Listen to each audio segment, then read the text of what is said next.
And here we go again. Just recently we did a demonstration in the Merridale Hall in Sutton-on-Sea, and a lot of people were very interested on how to do PowerPoint presentations, which amazes me because I find them reasonably easy to do. Maybe not with all the glitz and the glamour that some people can do, but I'm pretty sure that that comes through experience. Now, I've shown in the past, quite recently in the past, I've shown versions of PowerPoint in Office 2003. That's the latest version I've got that's on my own computer, and that's one I tend to use all the time. However, for people who haven't got that package or can't afford or maybe don't want to buy a complete Office pack, it is easy to go online. If you've got a Microsoft account, i.e. you've got Outlook.com or Outlook.co.uk, live.com or .co.uk, or one of the Microsoft account setups, if you go into your account, as here, in the top left hand corner you'll see this little 9 square grid, if you want, and if we click on that, it brings up all the various things you can use online. Everything from Outlook, obviously your emails, you've got an address book with people, you've got a calendar which you can actually use quite freely. There's OneDrive available at a click of a button. There's Word Online, Excel Online, OneNote Online and Office Online. Right in the middle, just skipped over it there, is the one we're interested in, which is PowerPoint Online. If I click on that, it straight away shows us a page full of backgrounds and templates that we can use in our presentation. And it's quite simple to use, in as much as all you have to do is select one. If you're not happy with the ones you can see immediately on the page in front of you, click on see more templates at the bottom. Loads and loads, and if you can't find one that you like and want to work with, then you really ought to give up, because there is everything that you want for these sort of things. Agendas you can do PowerPoint bits and pieces, templates, the whole, there's a multiplicity of different designs already pre-made for you. So I'll just go back to where they are. The one I like to use, this is on the opening page. When you first click on PowerPoint Online, it will bring up the template page, and I'm going to choose Wisp here at the bottom. Quite like the look of it. It doesn't matter which one you choose, so you can choose any of the ones that are available to you. Go online, find more. Here we have Wisp in its template, and basically most pages that are on PowerPoint are broken into two sections. There's a title section here and also a subtitle section, and you can also add to them if you wish. You can add a title. Well, this is always I like titles to be at the top of a page. Try to keep it central if you want, or position it where you want it rather than going with the automatic positioning on there. So we get the cursor in the middle of the box and we can type whatever we want in there. For example, my first presentation. Again, we can change the font if we want. It will probably use the online fonts. There's Century Gothic.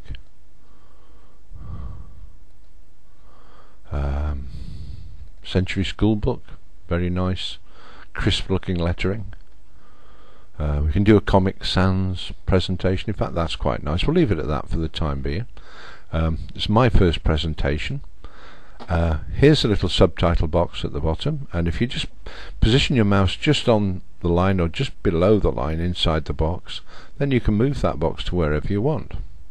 And again, each individual box that you have, be it the first presentation box there, or the main title or the subtitle, you can actually position them to the left or to the right or in the center, where this one's going to be, my first presentation. How to make the PowerPoint presentation. How to make a PowerPoint presentation, and again we can change that if we want. It's simple to do. Just highlight what you want to change. We can select a decent font that you might want to use. I suppose we could Yeah, we'll go with the one we started off with, the Comic Sans, I think.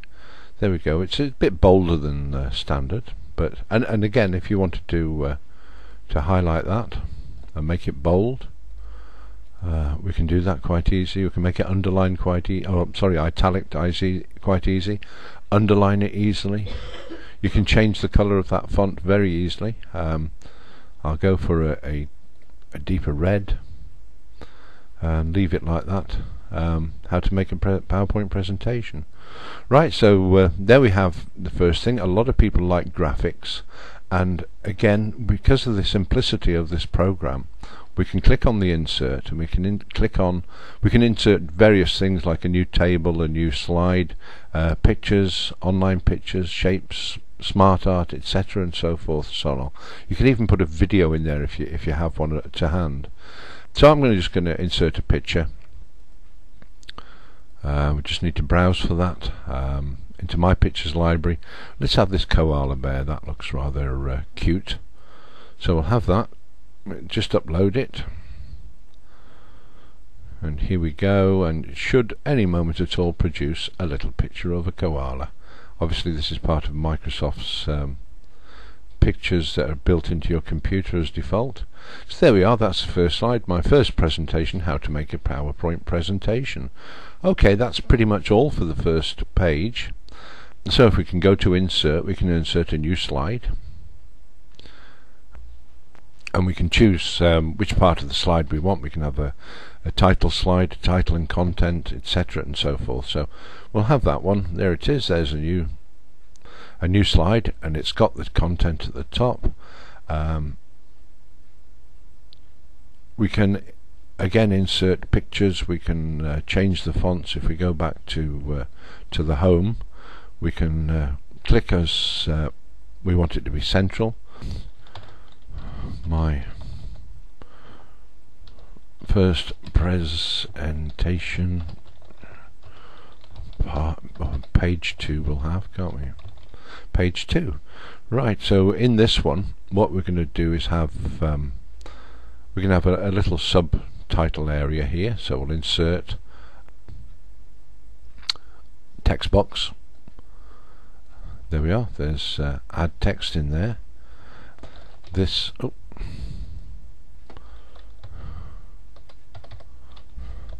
this is text which will appear after a second mouse click on this screen. There we go. And as I've said in this little box, this is text which will appear after a second mouse click on the screen. So if we click on there and we go to animations, we can select any of the movements that are here, and we can have that as a fly-in, if you will. And what that means is, in essence, if I go back to page 1 and view the slideshow, take just a moment to, because it's loading it back in, it takes a moment to load it. Here we are, here's my first presentation, how to make a PowerPoint presentation. Lovely. And there's our koala bear looking really good, and we click the mouse to change the second page, and my first presentation, page 2. But where is our bit of text? It's not appeared yet. So as soon as you click on the mouse, it activates the fly-in of this is a text which will appear after a second mouse click on the screen. And that is the way you put a little bit of animation. There are several animations to choose from. I'll close that down. There's the page. And if we go to animations, we can put another text. Let's insert another text box down below here.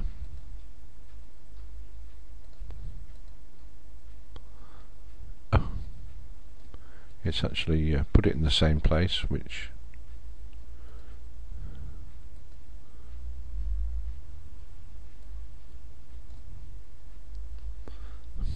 there we go. Move that down to where we want it.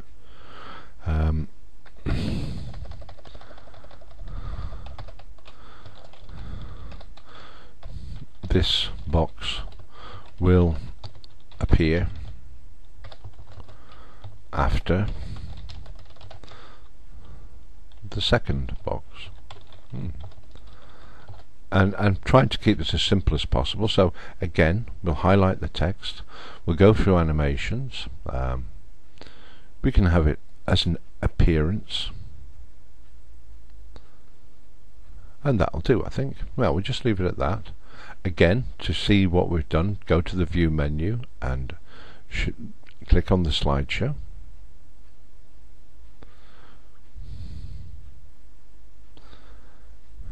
This is PowerPoint Online. There's the first page of the presentation.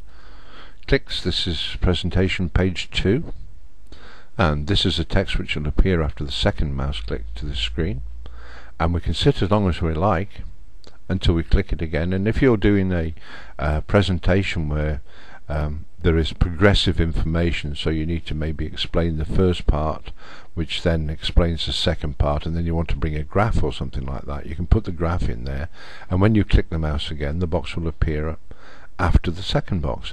And you can do this many times as you like on the single page. It does become cluttered and crowded, and it's always nice to have more room. So where I've left these letters or words in the box, they're quite small, and people at the back of the room may have trouble seeing them. And it's so simple. Again, let's just close that and we go back to the slides. If we click on the highlighted text, go to the home thing, and you'll see that's set at 18 point there. Well, we can make that 28, just for the sheer fun of it.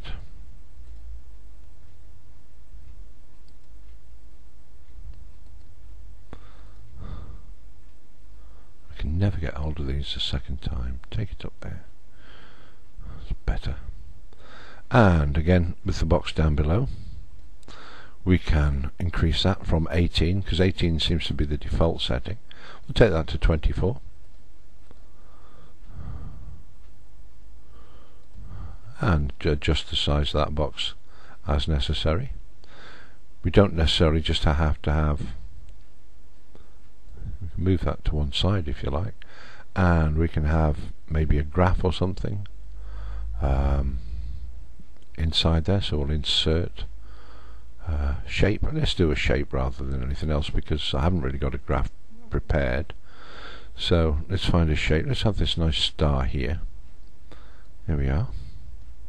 And with it highlighted, again, we can go to animations, and we can have a fly in again on the star. Let's have a look, see what that looks like. Again, every step of the way, check what you're doing, and just make sure that everything you're doing it appears the way you want it to. I've spent hours putting together slideshows and presentations in the past. As I said before, I was used PowerPoint 2003, and I've had quite a lot of success with that. So here we are, it's page 1 again. Click it. Here's my first presentation, page 2. Click again. This is text which will appear after a second mouse click, which it does. Click it again, this box will appear after the second box, and then click it again, and whoa, there's our star. And this is the way that we use PowerPoint. The main thing I'll say to everybody is that as you're looking at doing a presentation, have your presentation laid out on a piece of paper in rough, so that you can put it together nicely on screen, and then each step of the way run it through with the slideshow, and just check what you get. When you have finished, you can actually automate it by doing timings on the various pages that you've got. And that's pretty much all there is to it. You can use your own pictures, you can use your own wording, obviously, you can put graphs in there, you can put little sums if you want. Let's just do that very, very quickly. We'll insert another text box.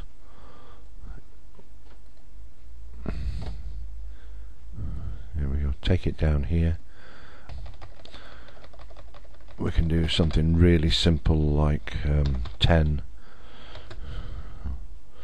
times 15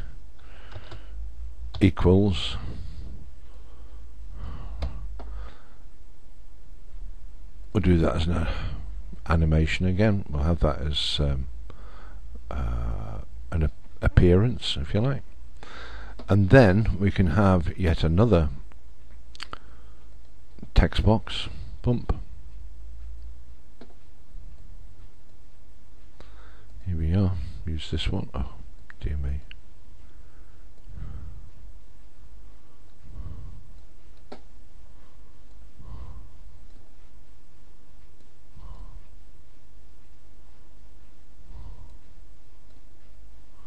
Yep, I don't know what I did then.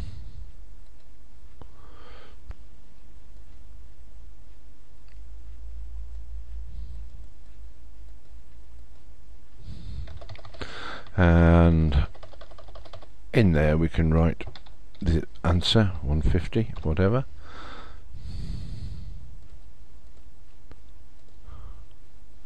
And manipulate that so as it's just in the right place. And we'll run the presentation again. Oh no, we need to highlight that one and have an animation to it, which will be fly in if you want. There we go, we'll do that. Let's have a look, see how that looks all over. Go to the view menu,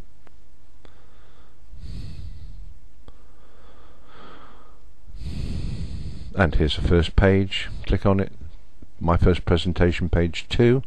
The second text box will come in just as we planned it to. Gives us a chance to discuss its content, and if it's a graph you can explain the graph a little bit. Then we can have the third box, which may be a summary of the graph that you've just seen, whatever. We can then have our star come flying in because we're all been so brilliant, and then we have the sum come up. 10 times 15 equals bump 150, and this is as complicated as it gets.